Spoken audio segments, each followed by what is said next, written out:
Usa ka pagtuo, usa ka tingog, usa ka katawhan.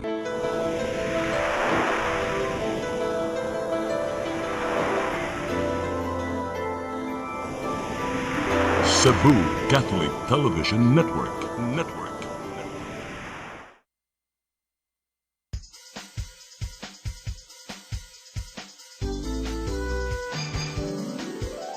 Hello Cebu, maayong buntag. Yaksunta ang kahayag nga nagsugid sa matuod, nadagan sa panghita po. Hello Cebu, maayong buntag Pinoy.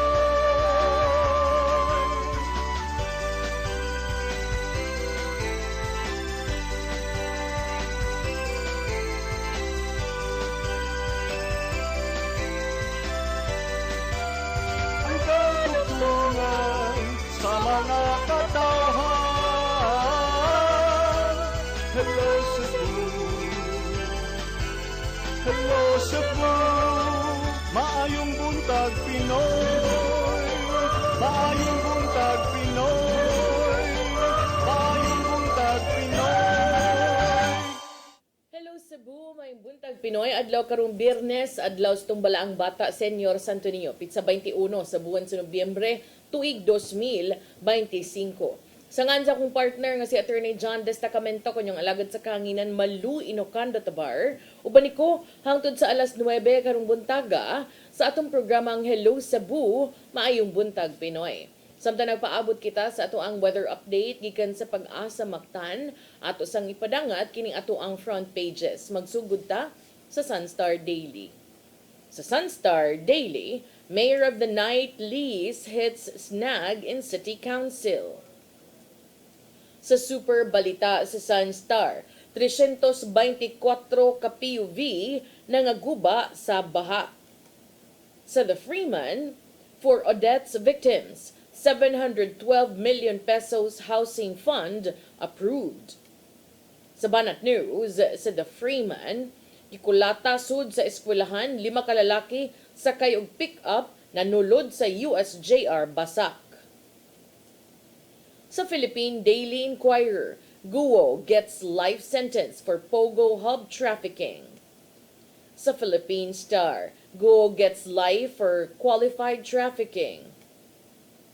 Sa Manila Bulletin, government workers beware. Supreme Court rules wealth gained beyond lawful income presumed ill-gotten.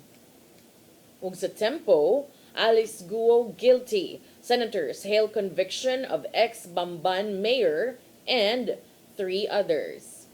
Mao gatong front pages sa mga pamantalaang lokal ug nasyonal. Sa atong pagbalik, atong ipadangat ang atong mga balita samtang ato usab nga paningkamutan nga duna tay makuha nga tigpamaba gikan sa Pag-asa Mactan. Please stand by. Hello Cebu, hello Cebu, maayong buntag Pinoy, maayong buntag Pinoy, maayong buntag Pinoy. Discover the beauty of the Philippines.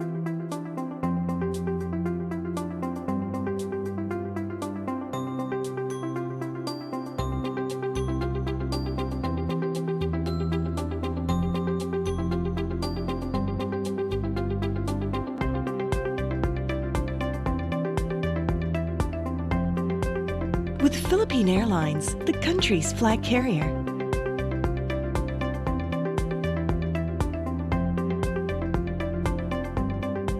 The airline that lets you feel the warmth of the nation.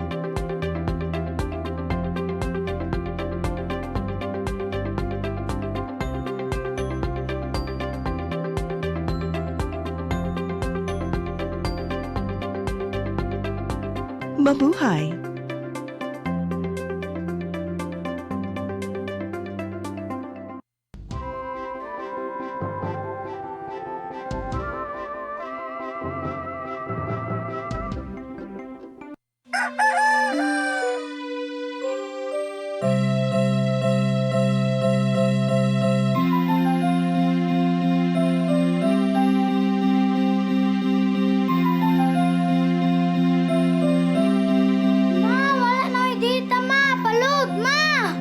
Sorry ma'am, na-late ko.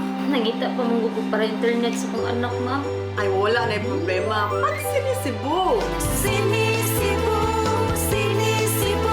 For your internet connection. And for the signal of your cable TV.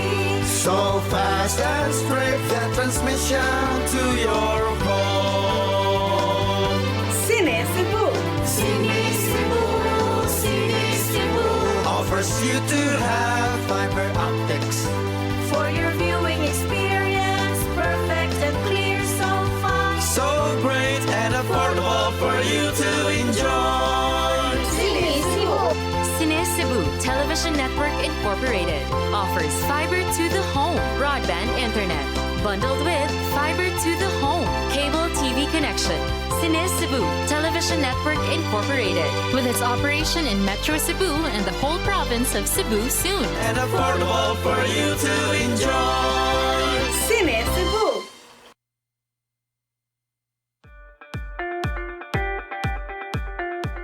Congratulations! Nunito Tatay Dodong A. Lamchua, awarded as Cable TV Maverick, Father of Cable TV in the Philippines, given by Philippine Cable and Telecommunications Association Incorporated, PCTA, from Phil Products Group of Companies.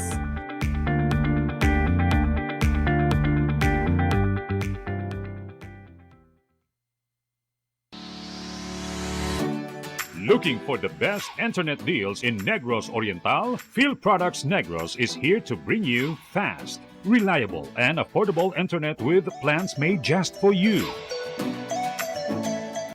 For as low as 899 pesos per month, enjoy speeds of 50 Mbps, perfect for streaming, working, or studying from home. Need more speed? No problem.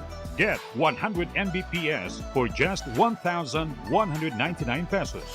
150 Mbps for only 1,499 pesos, or our fastest plan, 400 Mbps for just 2,399 pesos per month. Plus, you can add over 100 cable TV channels to your internet plan for just an additional 100 pesos per month. That's entertainment and lightning fast internet all in one. Enjoy no installation fees and start today with a 1,000 peso customer deposit. Call us now or visit our website to sign up with the Phil Products Negros. You get internet that's affordable, reliable, and local. Phil Products Negros, bringing you closer, faster. Call us at 0917-631-5240 or visit our website www.philproductsnegros.net or our Facebook page, Phil Products Dumaguete. Subscribe now. Hello Cebu. Hello Cebu. Maayong buntag Pinoy. Maayong buntag Pinoy. Maayong buntag Pinoy. Balik sa Hello Cebu, may buntag Pinoy. Samtang nagpaabot kita sa ato ang weather forecaster sa pag-asa maktana ato sang ipadangat kining atong mga balita.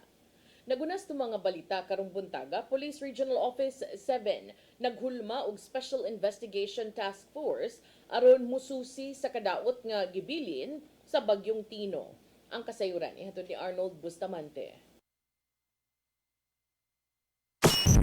Subay sa dakong kadaot sa mga kaptangan sa komunidad sa Central Visayas ang gibilin tungod sa epekto ni Bagyong Tino, ang Police Regional Office 7 mihulmag Special Investigation Task Group kun SITG Tino kini naglangkob sa multi-agency team nga gitahasan pagsusi sa hinungdan sa napad nga kadaot sa pagbaha nga midanyo sa mga butang sa komunidad ug mikadas usab og kinabuhi. Ang mga task group gisuporta sa gihimong investigasyon sa Independent Commission for Infrastructures kun ICI nga gihimo sa gobyerno aron pagsubay sa hinungdan sa mga kalamidad. Ang SITG Tino mohimo og coordinated ug transparent nga investigasyon nga nagtutok sa environmental nga kondisyon, infrastructure integrity ug aga mga lakang sa pagpangandam sa pag-igo sa kalamidad. Ang pagsusi mo tan usab sa posibleng karapasan ug pagtino sa posibleng tulubagon sa mga opisyal sa gobyerno ilabi na sa flood control system, mitigation effort ug aga mga hinungdan nga nakatampo sa mipasamot pa sa pagbaha nga misangpot sa kamatayon sa gatusan ka mga kinabuhi, pagkamising sa mga tao, pagkaangon ug pagkadanyo sa mga kabtangan.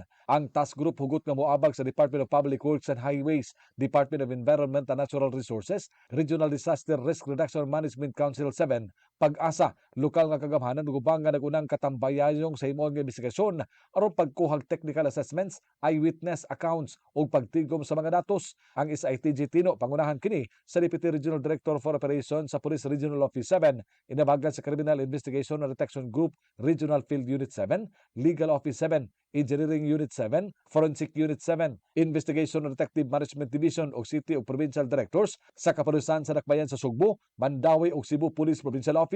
Si Police Brigadier General Rodrigo Marana ng hepe sa Kapulisan sa Central Visayas mihatag og gibugaton silang tahas.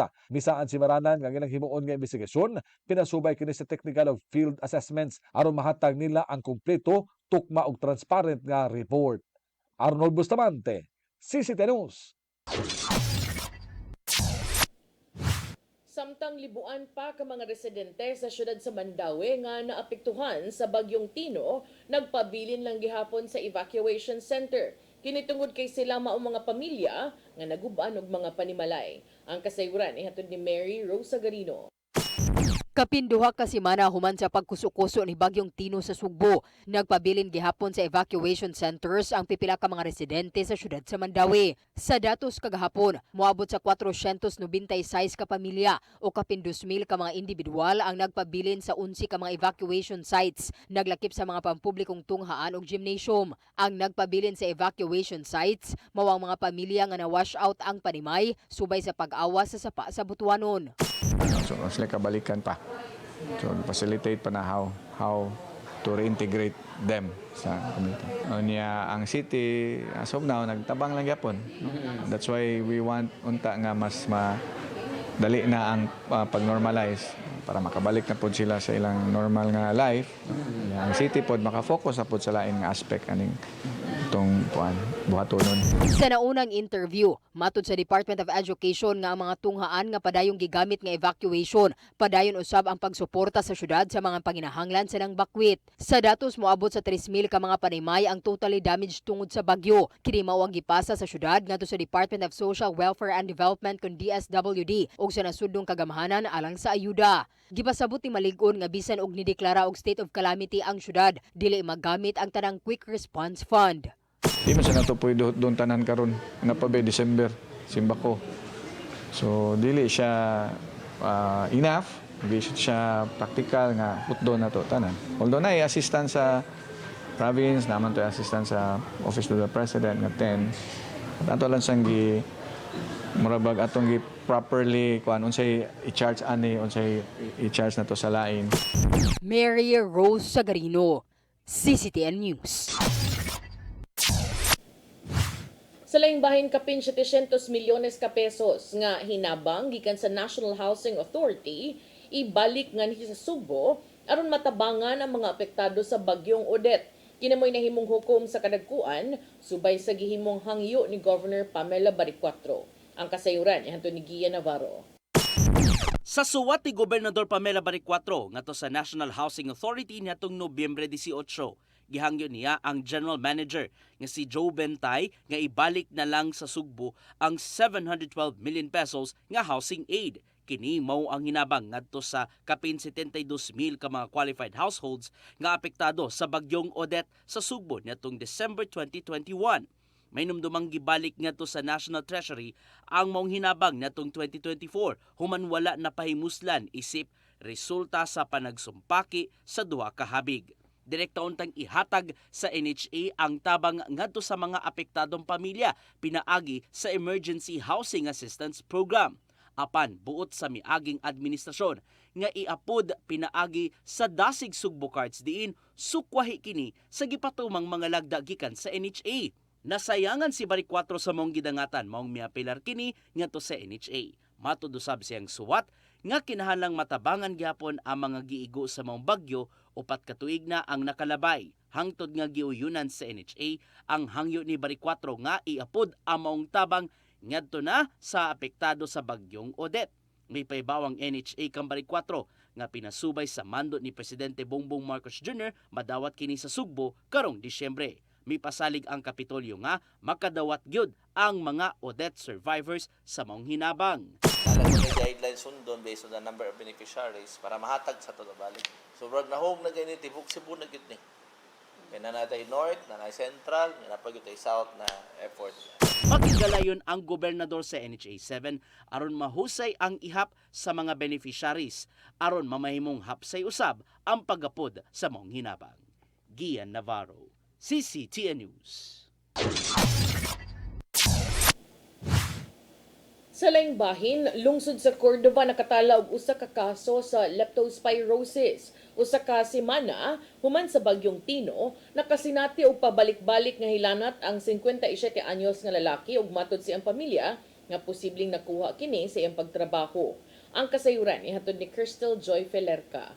Nakatala na og usa ka kaso sa leptospirosis ang lungsod sa Cordova kagahapong adlaw. Kinihuman nga na-admit sa usa ka pribadong tambalanan si Dominador Apaap, 57 anyos, nga taga Sitio Poso, Barangay Poblasyon tungod sa severe leptospirosis. Matod sa iyang anak nga si John Martin Apaap, ang iyang amahan usa ka construction worker o driver og motorcad. Kini mao iyang gitan-aw nga hinungdan nga nakuha sa iyang amahan ang maong sakit. Ang duda man kay tungod sa iyang pagtrabaho kay sa iyang mga tiil ug iyang kamot lagi siya mga samad-sama uwan ug baha sa ilang gitrabahoan baron or sa pagdrive ni Papa. Murag pagtrabaho siya na murag nay basa-basa gamay sa like sa sawg, sa simento. Sigon pa ni Martin nga usa ka semana human sa bagyong Tino, pabalik-balik nga hilanat ang nasinati sa iyang amahan. Apan pagka Nobyembre 18, maglisod na kini og ginhawa o gikinahanglan na og suporta aron makabarog. Hinungdan nga ila kining gidala sa usa ka public hospital sa Dakbayan sa Lapu-Lapu ug pneumonia ang nahimong findings. Nakagawas sila sa mong tambalanan pasado 1:00 sa hapon kagahapong adlaw. Apan pila ka oras ang nilabay, nisamot ang gibati sa iyang amahan hinungdan nga ila na kining gidala sa usa ka pribadong tambalanan sa Dakbayan sa Sugbo. Pero pag na-discharge nami ma'am, niuli nami sa amua, pero mga himan taod-taod pag abot na mo sa amua ma'am, naglisod na po siya ginhawa na nangay nagyo siya tabang kay itugnaw siya, mura siya takigan o gihang ginhawa ma'am kay dapat siya musagit para naa siya tingog. Ay kanang mo tingog. Dapat siya mo anak para makaginhawa sa tarong ma'am. Sa dihang nadala na nila sa usa ka pribadong tambalanan ng ilang amahan, diha pa nila nasuta nga severe leptospirosis sa diay ang sakit niini. Suma pa ni Martin nga gipaubos na sa dialysis ang iyang amahan ug kaganihang buntag gisulod kini sa intensive care unit kon ICU.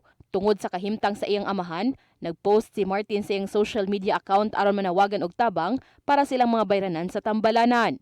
Samtang matod ni Dr. Thirdy Luis Kong, ang Municipal Health Officer, nga base silang record, si Apaap wa makapakonsulta kanila og diretsyo na kining gidala sa tambalanan. Dugang pa niya nga sa pagkakaron, wa sila'y na monitor nga nagpakita og sintomas sa leptospirosis.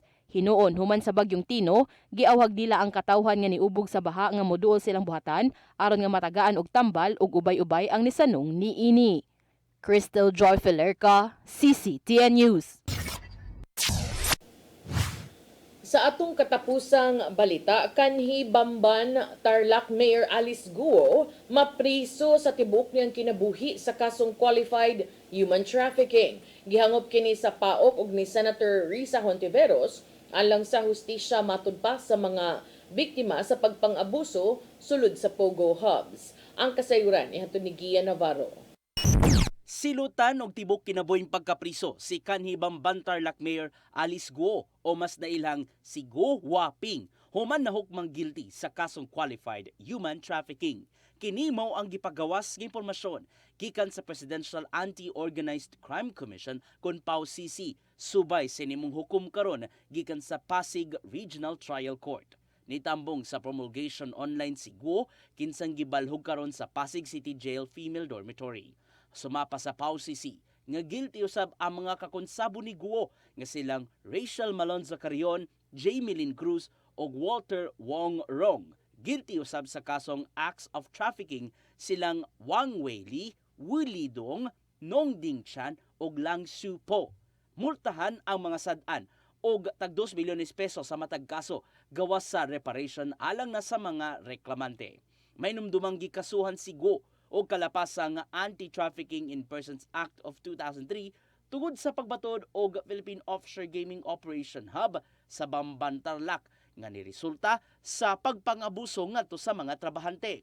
Tungod nini, giulagway ni PAO CC Director Benjamin Acorde Jr.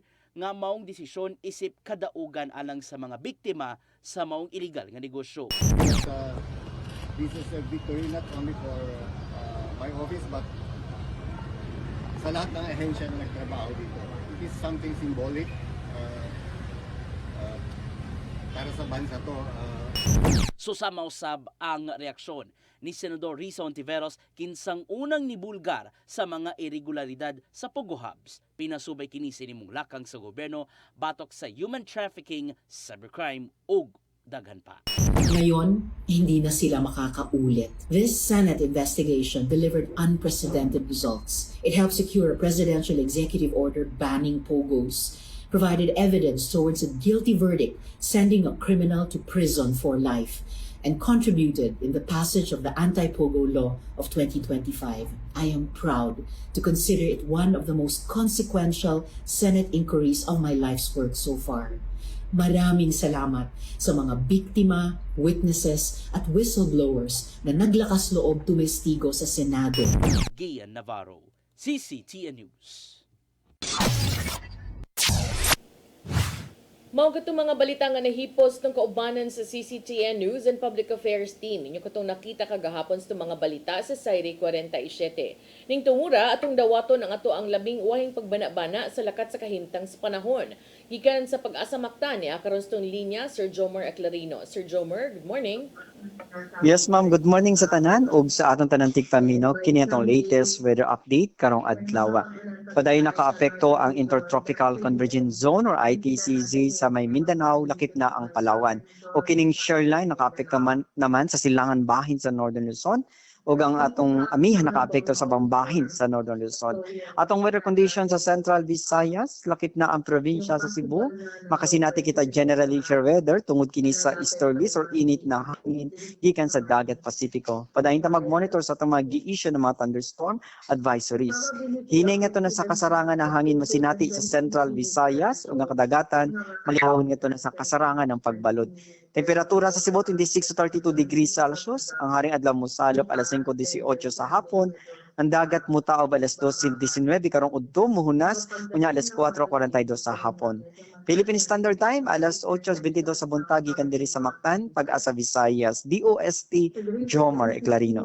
Sir Jomer. Yes ma'am, good morning. Yes, good morning sir. Unsa ato ang weather condition so far with regards to that other weather disturbance nga posibleng mo develop into an LPA? Yes ma'am, so today up to diri sa ugma is makasinati ta diri sa Visayas ng maayong tipo ng panahon generally for weather. So nakita nato sa atong analysis na ay possible na magkaroon ng low pressure area. So pinakasayo na kini sa Sunday onwards next week, and kining LPA nakita nato na magdala ng mga pag-uwan sugod diri sa Sunday. Mostly ang eastern section sa Visayas ug Mindanao is pag-abot sa Sunday makasinati na sila ng mga pag-uwan. And Monday, Tuesday onwards makaapekto na sa diri sa rest of Visayas including Central Visayas. So kining LPA na possible nakita nato with low to moderate chance so far sa atong analysis na maging bagyo or tropical cyclone. Okay, so dili ra siya angay kabalakan Sir Jomer, but ang iyahalang downside is that it will also bring rains. Even though maski LPA ra kini or dili ma-develop na bagyo, magdala kini ng mga pag-uwan. So natin nakita na heavy rains sa Visayas. So kining heavy rains posibleng gihapon ng mga flash floods or landslides, ilabi na sa mga highly identified na vulnerable areas. Okay, noted. And also especially kato mga naapektuhan na daan sa milabay nga bagyo. Salamat Sir Jomer sa imuhang weather update. Ay, sa pain ma'am, salamat og maayong buntag sa tantanan. Mao kadto si Sir Jomer Aclarino gikan sa Pag-asa Mactan. So mangandam ta alang usab ni ining posibleng kusog nga pag-uwan matag karon og unya over the weekend. Mubalik ta karong taud-taud og sa tong pagbalik atong mga paghisgot-hisgot. Please stand by. Hello Cebu, maayong buntag Pinoy, maayong buntag Pinoy.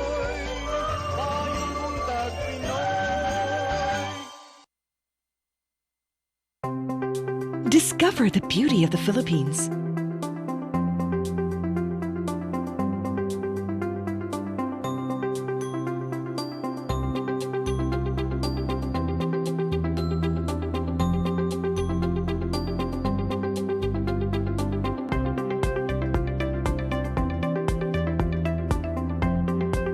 With Philippine Airlines, the country's flag carrier.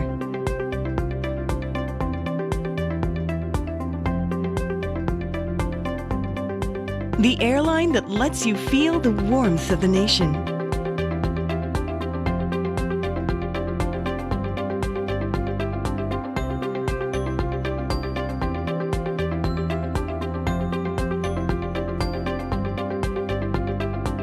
Mabuhay!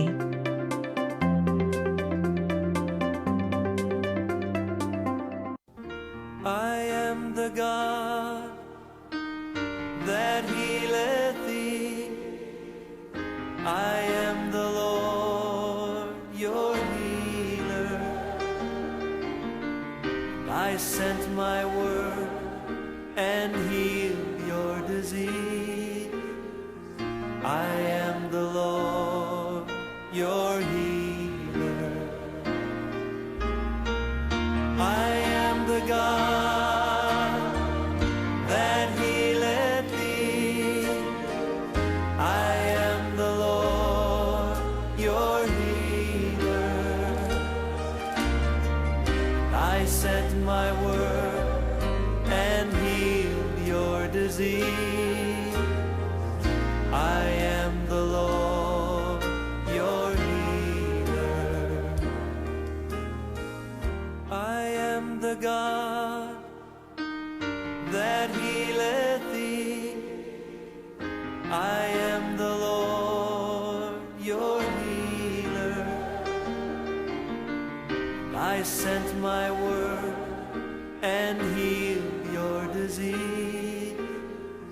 I am the Lord, your healer. I am the God that healeth thee. I am the Lord, your healer.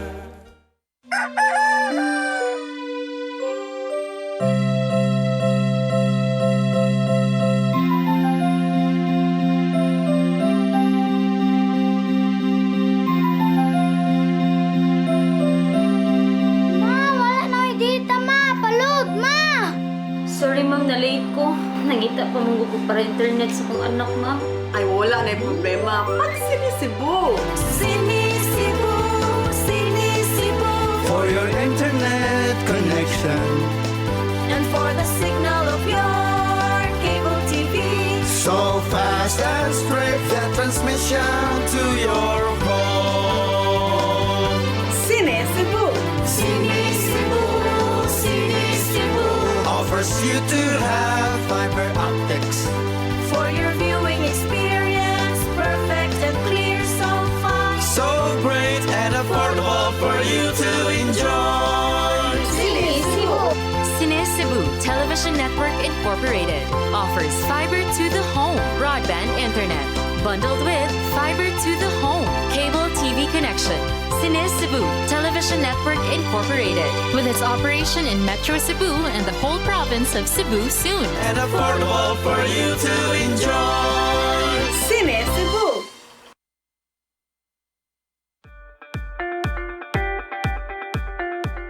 Congratulations! Nunito Tatay Dodong A. Limchua, awarded as Cable TV Maverick, Father of Cable TV in the Philippines, given by Philippine Cable and Telecommunications Association Incorporated, PCTA, from Phil Products Group of Companies.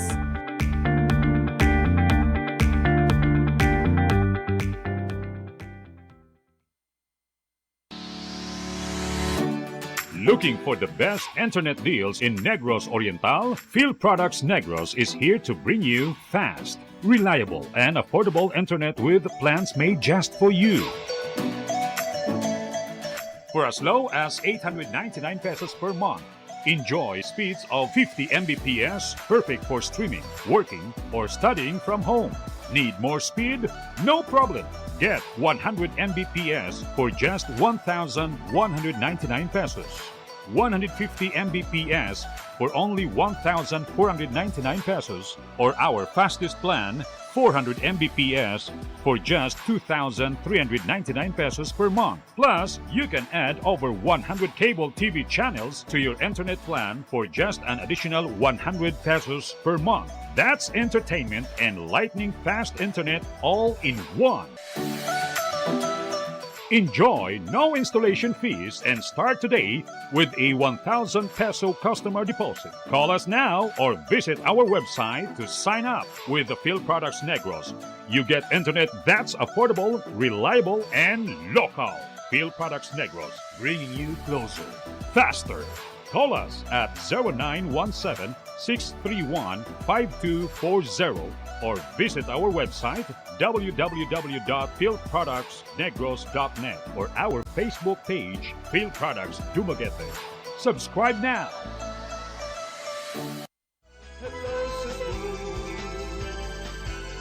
Hello Cebu, maayong buntag Pinoy. Maayong buntag Pinoy. Maayong buntag Pinoy. Balik sa Hello Cebu, may buntag Pinoy ning tungura atong unahon og hisgot kining Cebu City sa ta. Kining Mayor of the Night murag mabuntagan na lang wa pagid ni nakabuelo kay karon doon na say bag-ong sango tungod kay ang Cebu City Council Committee on Budget and Finance ilaha sa aning may sakto nga term gibabagan, gi oktaba una or gi padaplin lang una ang kining proposal nga 12.5 million pesos nga lease alang sa office space for Mayor of the Night. Sa usa ka report na giduso ni atong Martes, Nobyembre 18, ang komitiba nga gipanguluhan ni Konsehal Dave Tumulak nagdumili sa pag-endorse sa kontrata hangtod nga matud pa kung ang executive branch makakuha og full legal and budgetary compliance. Specifically, ang komitiba ni pahimangno nga ang pag-proceed niini nga walay multi-year contracting authority kun MYCA posibleng mugna og audit disallowances ngadto sa syudad sa Sugbo ug makahimo kinig mga tulubagon nga pinansyal. So ang kahinumduman kining maong abang o lease unta para sa opisina sa Mayor of the Night duna ni lease agreement for 34 months gikan unta sa January 1, 2026 hangtod sa June 30, 2028 nga mao ang end o pagtapos sa tulo ka tuig nga termino para sa mga lokal nga mga pinili nga mga opisyal. Ang kining maong abang para unta ni sa makakuha og kanang office space sa IT Park dinhi sa Sugbo diha sa Barangay Lahog aron magsilbing operational hub para sa Mayor of the Night program. Kining mao nga initiative gisugdan o gihimo sige naman naghisgot kaniadto pa ni Vice Mayor Tommy Osmeña sa pagsugod pa lang nila og lingkod apan kani na institutionalize pinaagi sa Executive Order 027 Series of 2025 nga gipirmahan ni Cebu City Mayor Nestor Archival ni atong Oktubre 23. Si Archival, nga kasamtangang mayor, kaalyado ni Vice Mayor Tomas Osmeña, maoy ni hangyo og nangayo og authorization sa Cebu City Council alang sa maong pag-abang sa office space ni atong Septembre 26. Kaya tumong niini mao ang paghimo og one-stop government service center nga mag-operate round the clock or 24 oras. Ang tumong mao ang pagpaabot sa mga serbisyo sa Cebu City Hall ngadto sa mga residente ug mga night shift workers nga dili makalihok sa ilang mga transaksyon atol sa standard business hours. Si Osmeña mao ang designated overseer and coordinator sa maong programa. Kining maong sugyot nakamugna kini og kanang panaglalis o baka panag sumpakiay sa mga panglantaw sa Executive Department ug sa Legislative Department sa Cebu City Government. Si Mayor Archibald nidepensa sa maong proyekto nga matud pa responsive, inclusive, and citizen-centered. Importante ni matud pa kaysa politikanhon lamang nga maniobra.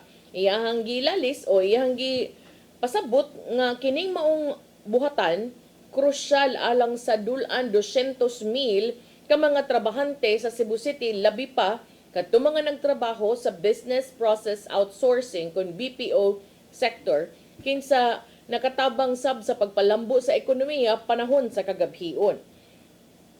Sa iyahang pagsukol sa mga politikanhon nga mga question kabay niini si Archibald niingon dili ni para ni Tami or para ni bisan kinsa nga politiko, kini para sa tanan. Ay namduman, usa sa mga saba kaayo o ang labing saba gyud kaayo niini mao si Konsehal Pastor June Alcover nga kinsa vocal kaayo sa pag-question sa sequence sa maong proyekto. Pasabot kani Anthony Alcover nga ang syudad nag-una kuno putting the cart before the horse kay nag-una-una nagkuhag lease o abang bisag wa pay resolusyon o wala pa nasabutan o gikasabutan sa Cebu City Council ang programa mismo sa Mayor of the Night. Matod ni Alcover nga ang necessity o legal foundation sa maong programa kinahanglan untang unahon sa di pa muhimo og mga financial commitments. Kini maong pagkalangan na apil ni sa ilahang gitumbok nga critical fiscal safeguard. Kini tungod usab sa requirements sa RA 12009 nga gitawag sab og New Government Procurement Act diin nagpakita nga kinahanglan matud pa nga makakuhag MYCA ang mga procuring entity sa di pa sila musud og mga multi-year contracts. Consider ni nga fiscal safeguard kay magkinahanglag approval gikan sa oversight body aron pagsiguro nga ang total project cost is locked in as the approved budget for the contract. Kini mao ang proseso kuani murag apil ni sa guardrails no sa budget sa matag local government unit. So ang report sa maong komitiba niingon nga no multi-year contract may be executed or considered binding without a valid MYCA. Kini bisan pa man og dunay nagiluwatan nga favorable nga view ang City Legal Office. Kinsa mirekomendar nitong Nobyembre 11 nga ang maong lease contract is valid and in order consistent with law, customs, and public policy. Apan bisan ang legal office ni sugyot usab nga mag-appeal og MYCA related conditions ug nirekomendar og minor wording adjustments before the contract is signed, acknowledging the need for technical compliance together with the project's validity. So kani kung ma-approve ni doon na frontline services nga maglakip sa City Treasurer's Office, BPLO kining business permit makalukat na kadito bisag gabi, City Health, Civil Registrar, doon na sad ni mga satellite desk para sa mga national agencies sama sa SSS, Pag-ibig, LTO, PSA ug sa NBI. Sa pagkakaron, wala pa sa ni kung samtang padayon pa ni nilang giresolbar ang ilang buroka dinha sa Cebu City Government. Unya, dinigyapon sa Sugbo arita sa dugang local ni with a touch of national. Tungod kay si Presidente Bongbong Marcos gipaabot nga mo bisita karong adlaw dinhi sa Sugbo. Di ko kabaog mag-unsa siya mamista ba siya Lapu-Lapu?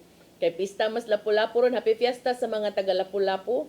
Unya, mobisita siya karon, scheduled siyang mobisita diri. Kini mo ikaupat nga pagbisita sa presidente sukad sa Linog no katong October 2 nga ni anhi siya. Unya subay sab niini na timing lang sad siguro ni dunay pahigayon nga indignation rally sa Fuente Osmeña Circle karong hapon sa alas 3 ang grupong Hukas o Hugpong Katawhang Sugbuanon. Si kanhi Cebu City Mayor Michael Rama ni auhag sa mga Sugboanon nga moapil sa protesta. Mga organizers ni ini ni describe ni ini nga kanang panawagan sa mga kabus ug sa mga apektado kaayo dili lamang sa milabay nga bag-ong kanang kadaot no hatod sa grabing pagbaha kundi subay usab sa grabe kaayong mga allegations of corruption. Ang maong rally gipanguluhan kinig paningil pobre ug dinaog-daog ni nanawagan sab kini sa gihulagway sa hukas nga matud pa kapakyas sa sistema sa panggobyerno, naglakip sa substandard flood control projects, unsafe housing, and the politicization of disaster response. Kaya ang pagtubag kuno sa mga kalamidad na politika nag-apil o niya ang mga flood control projects di na mao, wa na nagkadimao kay substandard ang mga dapat o niya ang housing dili kuno luwas sa mga nag-alang sa mga nagpuyo ni ini. Ang grupong hukas ni insister nga ang mga kabus padayong nag-antos sa mga kapakyas nga nahimo sa gobyerno labi na taliwa ni ining paglabay sa grabing kadaot nga mugna ni Bagyong Tino sa sayong bahin ni ining buwana. Matud pa sa grupong hukas ang kwarta sa katawhan para sa katawhan. Ilang giawhag ang mga tao nga kuan kuno i-reject ang mga bakak. Isalikway ang mga bakak ug manawagan yun og limpyo matinod-anon ug kanang gobyerno nga angay gyud nga manubag sa ilahang mga katungdanan. Si Presidente Marcos karong adlaw gipaabot nga motambong sa 31st Asia Pacific Regional Space Agency Forum dinha sa Shangri-La, Mactan ug mangulo sab siya sa paglusad ni ining Oplan kontrabaha clearing operations sa Mahiga Creek sa Mandaue City. Ang iyang pagbisita may tumaw-usab, human usab siyang direktiba nga investigaron ang gatusan ka mga flood control projects nga napakyas sa pagpugong sa grabe unta nga kadaot atol sa Bagyong Tino. Ang presidente kay hinumduman ni bisita din sa Sugbo, pipila na kahigayon karong tuiga. Naglakip kini sa pagtambong niya sa Regional Development Council meeting dinhi sa Rion 7 ni atong Enero unya paghuman ni atong Oktubre 2 aron mo inspeksyon sa kadaot nga naangkon didto sa northern portion of the province of Cebu sa dihang nibisita siya ngadto sa Bogo City. Nianhi sad siya sa sayong bahin ni ining buwana ni atong November 7 aron mag-assess sa epekto o damage nga hatod ni Bagyong Tino dito sa Liloan ug karon mobalik sab siya alang sa mga scheduled engagements nga nakatutok usab sa space and flood control initiatives. Samtang sa Mandaue City nga kalihukan, si Presidente Bongbong Marcos mo-oversee sa DPWH 7 initiative diha sa Mahiga Creek isip kabahin ug tipik sa whole of government and the whole of nation approach sa iyang administrasyon towards disaster mitigation and resilient urban management. Unang gilusad ni Marcos ni adtong Nobyembre 12 sa karong tuiga didto sa Parañaque City ang Oplan kontrabaha nga nakatutok sa regular nga pagpangnangtang sa mga debris, mga hugaw, mga basura gikan sa mga estero, waterways, drainage systems. Samtang isiguro usab nga nag-function gyud sakto ang pag-function sa mga pumping stations aron maminusan ang pagbaha sa mga low-lying areas. Gawa sa Cebu ug sa Metro Manila, kining maong programa i-roll out usab sa Bacolod, sa Rojas City, sa Bulacan, Pampanga, Cavite, Laguna, Pangasinan, Cotabato, Davao ug Cagayan de Oro City. So dili lang ni karon, di lang sad ni diri sa Sugbo ug sa Manila tungod kay apil pod ang pipila ka mga dapit. Kung imutong basihan, mausad tong mga nakasinati, most if not all, no, a lot of these cities nga gipang mention nakasinati sad og grabe nga pagbaha sa milabay nga mga bagyo. Ang maong kampanya sa presidente nakatutok sa paglimpyo sa kasapaan, drainage systems, mga estero ug uban pang flood-prone infrastructure labi na sa mga urban areas. Ang unang bahin o initial phase sa maong programa ikatakda nga ipahigayon karong buwanan Nobyembre hangtod sa Hulyo tuig 2026. Matud sa DPWH nga ang maabot nga paglusad dinhi sa Cebu, kining launch nga ipahigayon karon, tumong niini nga makorehian ang mga kapakyas ug mga sipyat ug aron pagsiguro nga ang flood mitigation projects epektibong ipatuman lakip na ang pagpamenos sa risgo sa grabeng pagbaha dinhi sa rehiyon. So si Marcos kay numduman ni bisita sa Bogo October 2. Human sa duha ka adlaw human atong pagtayog, no, nga nasinati nato ganig apil diri sa Sugbo katong 6.9 magnitude nga linog. Unya ni balik siya aron makahatag yun og assistance sa atong mga biktima sa linog dito sa north. Human sab niini ni anhisad siya human sa pagbaha, ni bisita siya sa Liloan ug sa Talisay nga duha sa mga giila nga apektado kay mga dapit ug nag-inspeksyon og mga relief and recovery operations alang sa mga pamilya nga naapektuhan sa bagyong Tino sa maong mga dapit. Samtang ang mga engagements ug mga lakaw sa presidente sa Sugbo nag-emphasize ang infrastructure and disaster response, ang grupong hukas nga mo'y protesta karong hapon itumbok usab nga kining maong mga paningkamot kuan kuno hawang kung walay accountability. Ang rally sa maong grupo ikatakdang mo lakip sa mga participants gikan sa mga flood-prone barangays, urban poor sector, and civil society group. Matud pa sa deklarasyon sa maong grupo nga dili lamang symbolic ang maong protesta kundi collective assertion sa katungod sa katawhan to dignified living, safe housing, and responsive governance. Sa ilahang deklarasyon, ingon sila ilang giawhag ang mga Subuanon nga maghiusa sa pagpangayog hustisya ug pagpangayo og reforma para matud pa sa atong pamilya, para sa Pilipinas ug para sa Sugbo. Sa sayong bahin doon na sa ilaing grupo sa mga Sugboanon nga nanawagan sa pag-resign sa presidente, human usab sa mga pamahayag siyang igsuon nga si Senator Amy Marcos atul sa rally sa Iglesia ni Cristo dito sa kauluhan din yang gitumbok yang igsuon, yang bayaw, yang pagumangkon nga pulos, manggamitay o ginadiling drugas. Ang mga pamahayag ni Amy mausad to'y usa sa gibasihan sa maong grupo nga nanawagan usab sa pagkanaog na sa pwesto sa presidente. So, mao na. Today, kung wa mo importanteng lakaw, ay lang kay mo suroy-suroy ani mga dapita kung naasang presidente, kay for sure, matraffic sa gyud ni. Unya, arita sa dugang mga hisgutanan, front page today, ang inyohang idol, doon na beto'y uban nga niingon nga, masig nakalimtan na ni, wa na'y update, asa naghato, so karon doon na na'y update. Life sentence para ni Alice Guo o mayor, di naman siya mayor, no? Katong kanhi mayor, o karon gi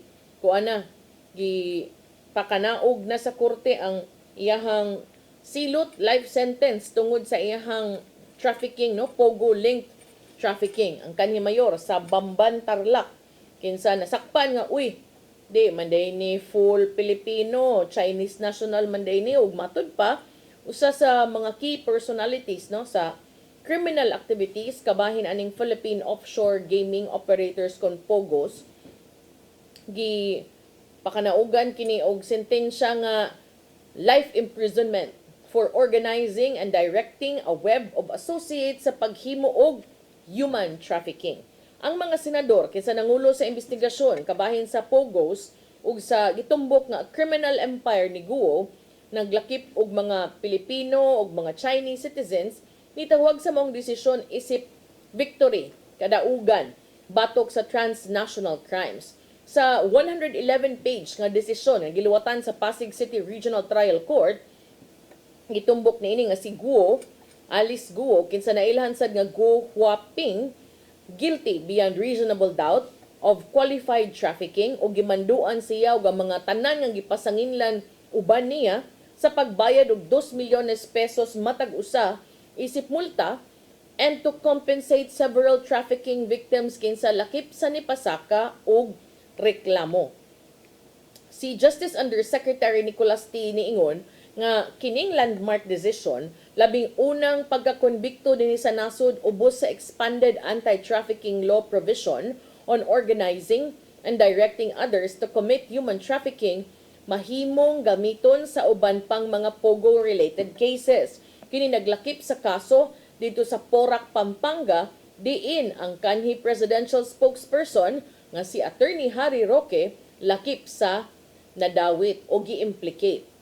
Matud pa kini ang ilang theory so that we can implicate people bisan pa magdi sila mo'y physical nga nanakit sa mga biktima ng recruit o ng exploit sa trafficking victims themselves were still involved in establishing the organization where the human trafficking took place and get them convicted. So, para nila, importante ni, kay magamit kaayo ni nga kuan pod nga desisyon aron malakip gyud tong mga dunay kalambigitan, dili kinahanglang personal ka nga nihimo sa aksyon, kundi basta nakatabang ka, dako kay siyang tabang matod pa sa pagtunhay sa maong mga kaso. Ang Pasig RTC Branch 167 ni kumbikto usab ni Jameline Santos Cruz, Rachel Malonzo Carion ug Walter Wong Rong tungod sa pag-organize og trafficking activity sud sa Baofu compound diin nahimutang ang kining raid nga Zun Yuan Technology Pogo Hub. Gawas niini na gihukman usab o nahukman usab sa korte sila si Wang Wei Li, Wuli Dong, Nong Ding Chan ug Lang Shu Po guilty sa acts of trafficking committed batok sa mga biktima samtang ang 8 na absuelto. Ang 7.9 ka hektarya nga luna sa Baofu Land Development Incorporated diin gitukod ang katong Pogo Hub was ordered forfeited in favor of the government. Si Guo ug ang iyahang 15 ka mga kauban nga akusado wala personal nga nitumaw atol sa pagpakanaog sa desisyon ug nitambong lang pinaagi sa video conference. Ang ruling nga gisuwat ni presiding judge Annalyn Medis Cabeles ni detalye kung giunsa ni Go uban sa iyahang tulo ka mga kaubang akusado kinsa padayon pang gipangita nga sila si Huang Ziyang, Zhang Ruijin ug si Bao Yinglin matud pa ni organize ug ni finance ni ining Baofu ug ni direct sa mga kaubanan sa ilahang mga kakonsabo sa pagpahigayon ni ining forced labor sa ilang online scamming business didto sa compound sa Tarlac. Matod sa korte, si Guo ug ang tulo ka mga gipangita pa nga mga kauban ini mo'y gitumbok nga beneficial owners sa gi-raid nga Pogo Hubs, Hongshen ug kining Zun Yuan nga puros nahimutang sud mismo sa Baofu compound. Ilang gitumbok ang billing para sa tibuok Baofu compound gikan sa tuig 2019 ngadto sa 2024 nga ubos sa pangan ni Guo ug ang pagbayad gamit ang mga tseke nga siya ang nipirma gikan sa mga bank account sa QJJ Genetics usa ka korporasyon nga gipanag-iya usab sa iyahang pamilya.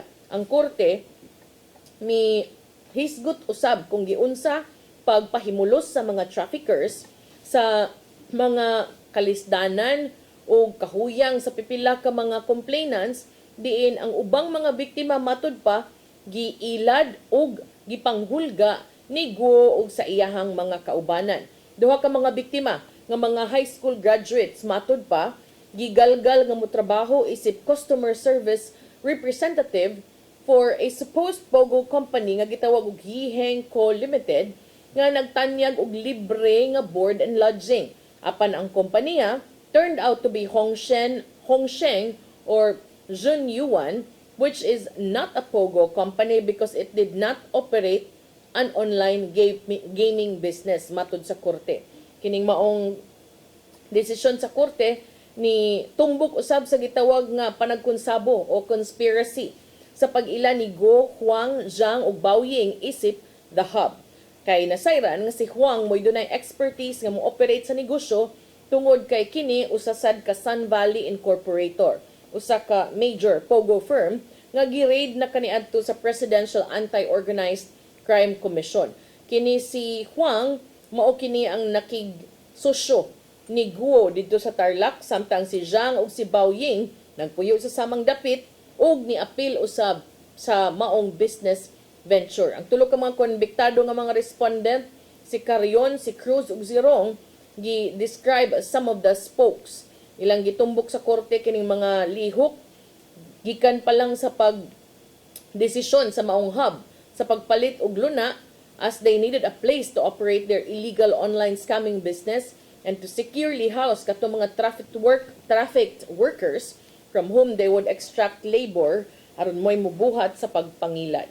So kani para nako is a very major kanang achievement for the justice system in the country, no? And I hope nga mapunan pa ug kato mga gipangpangita, I hope sad mga dakpan sabto aron manubag sad ang mga responsable niining mga pogos operations dinhi sa Pilipinas. Unya wa na tay oras ato ipadangat ang giandam ni Tatay Dodong ani ang pulong ug kinabuhi.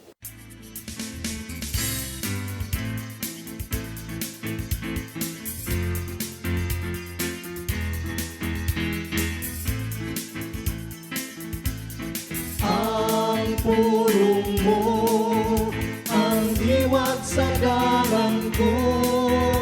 Kitang tanan, itawag nga magpuyo diha sa pagtuo. Sa Hebreo 11:1 nag-ingon, ang kahulugan sa pagtuo nga may pagsalig kita sa mga butang nga atong gilauman nga dili nato makita. Ang pagtuo usa ka gasa, grasya sa Ginoo nga gihatag kanato. Ang tinuod nga pagtuo mugna sa atong kahibaw sa pulong sa Ginoo. Kung ang pulong nag-ingon, apan unahan ninyo pagpangita ang ginarian sa Dios o pagkinabuhi kamo uyon sa iyang kabubuton ug ang ubang butang ihatag niya kanimo. Tuhoy ninyo nga kung giunahan ninyo ang Ginoo sa inyong kinabuhi ug naningkamot kamo nga mahimong balaan sama nga ang Ginoong balaan, iyang ihatag ang unsay imong gikinahanglan. Busa, guniti ang pulong sa Ginoo. Kung unsay imong gikinahanglan sa Ginoo, tuhoy ug isulti ang pulong sa Ginoo. Ang pagtuo sukwahi sa panultihon nga nag-ingon, to see is to believe. Kung doon na kay pagtuo, ikaw moingon, to believe is to see. Sa Hebreo 11:6 nag-ingon, walay makapahimot sa Dios kung walay pagtuo. Kaya modul sa Dios, kinanglan gayud mo tuo nga dunay Dios ug gantihan niya ang nangita kaniya. Mao kini ang pulong nga maghatag og giya sa atong kinabuhi. Magampo kita. Sa ngalan samahan sa Anak sa Espiritu Santo. Langitong Amahan, tinguha namo nga makhatag og kahimot kanimo. Busa, lig-una ang among pagtuo aron kung unsay among gikinahanglan among madawat gikan kanimo. Ihatag namo ang among pagsalig kanimo kay ikaw lamang ang tinubdan sa mga maayong butang. O nahibaw kami na ikaw dili gayud mo pakyas niya tumuduol ug musalig kanimo. Amen. Sa ngalan samahan sa Anak sa Espiritu Santo. Ang pulong mo, ang liwag sa dalan ko. Pulong ug kinabuhi ni Tatay Dodong Limchua may nagtapos sa tagtulumanon. Dagang salamat sa Philippine Airlines. Thank you, Archbishop Alberto Uy. Nanay Dayan and Tatay Dodong Limchua, thank you. Sir Dennis Tabar, salamat. At mga kaubanan sa TOC, Sir Robert, Miss Inday, Sir Matmat, Miss Mabel, Miss Joanne. Ug sa newsroom, Sir Michael, Sir Del, Sir Raymond, samtang diri sa studio, si Ferdy. Salamat sa iyong pagpakiguban. Ako si Malu Inocando Tabar, wishing you all a happy and a blessed weekend ahead. See you next week sa atong programang Hello Cebu, maayong buntag Pinoy. God bless us all. Hello